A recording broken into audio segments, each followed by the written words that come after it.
Glenn, what is your response to the revelations that you were targeted? They wanted to change you from a journalist to an information broker so they could go screw with you. So, as I said in that quote, it's the opposite of surprising. It would be surprising to me if the CIA hadn't been doing that, not just against Julian, but also against myself and Laura. At the time of the reporting in 2013, people, I think, either didn't know this or have forgotten that what happened was I went to Hong Kong to meet with Snowden. I spent roughly 2 weeks there. That was when we began publishing the first 5 or 6 stories. It was when we unveiled him to the world in a video interview. And it became obviously the biggest story, biggest news story in the world. And my intention was to travel back to Brazil by first going from Hong Kong to New York, doing a bunch of media, going on TV shows, talking to the American public about what these revelations signified and why they were so important and why we were doing what we were doing and what our intentions were, and then to fly back to Rio de Janeiro, where I lived at the time and still do.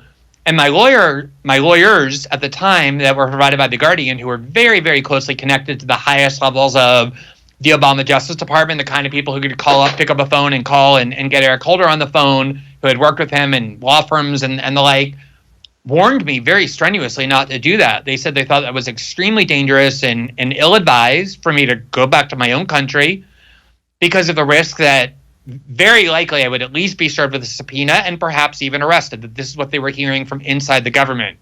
When you hear that from your own lawyers, you take that seriously. So I avoided the U.S. I flew back to Brazil through Dubai.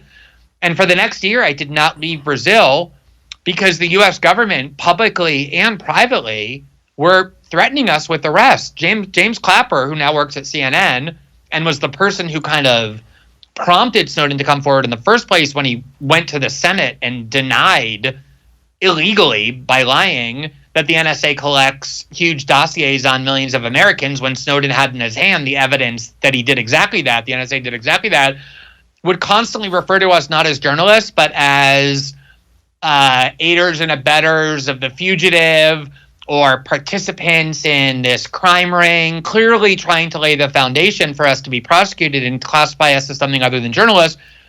Remember that as well, my husband was detained by the British government when he flew to Germany to meet with Laura because I couldn't, to pick up a part of the archive that had become corrupted and that she fixed. And when he was flying back to Brazil through Heathrow, he was detained under a terrorism law for 11 hours, threatened with prosecution, only allowed to leave when the Brazilian government made an enormous diplomatic scandal about it.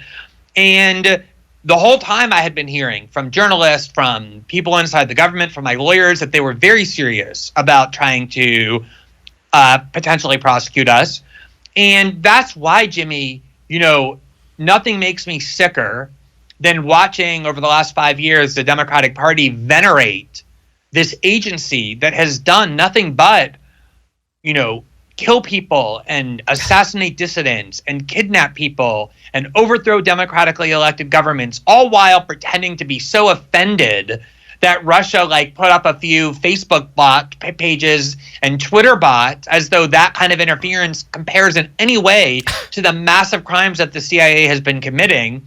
It additionally makes me sick to listen to the Obama administration or the Biden administration pay homage to the vital importance of a free press during the Trump years when I knew that the CIA had been doing this. They prosecuted Assange. The Biden administration is responsible for Julian Assange, arguably the most important journalist of our generation in the Western, part of the world, to be rotting in prison.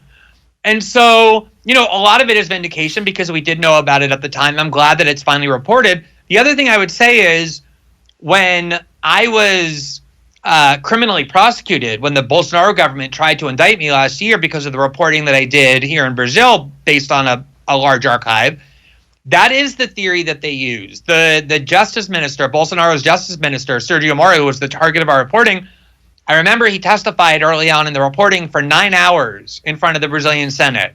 And every time my name came up, he would only refer to me as an ally of the hackers or as a member of this criminal ring. Never once a journalist, being very careful to lay the foundation with this theory that they're using against Assange, that the CIA wanted to use against me and Laura, to just reclassify us. So now suddenly you're not a journalist in the government's eyes and you have no protection, so you can go to prison for reporting. It's an incredibly menacing theory. It's why the imprisonment of Julian Assange is the greatest threat to press freedom by far over the last 5 years, certainly infinitely more dangerous than, say, mean tweets by Donald Trump about like Jim Acosta or Chuck Todd. And yet the media essentially ignored this story, this news story, is ignoring the imprisonment of Assange, largely for the same reason that we just got done talking about, which is Julian never wanted a job with them either.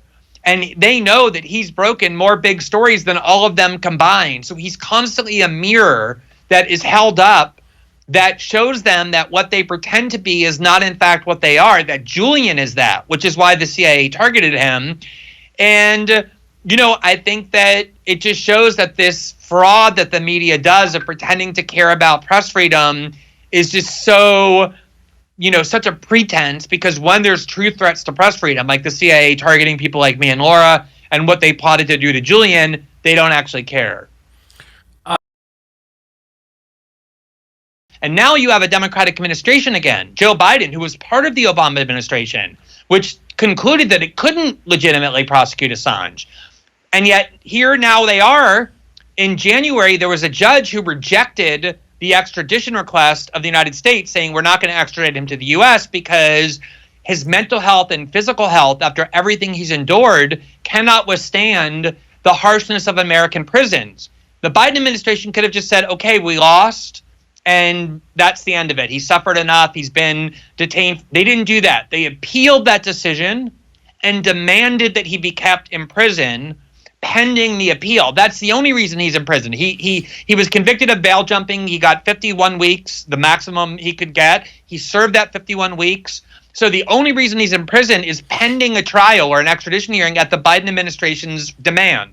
So, Jimmy, what changed? Why did Democrats in 2010 and 2011, 2012 take the position that they could prosecute Julian Assange, but now in 2020 and 2021, they're adamant that he remain in prison? What changed? There's only one thing that changed between those two times.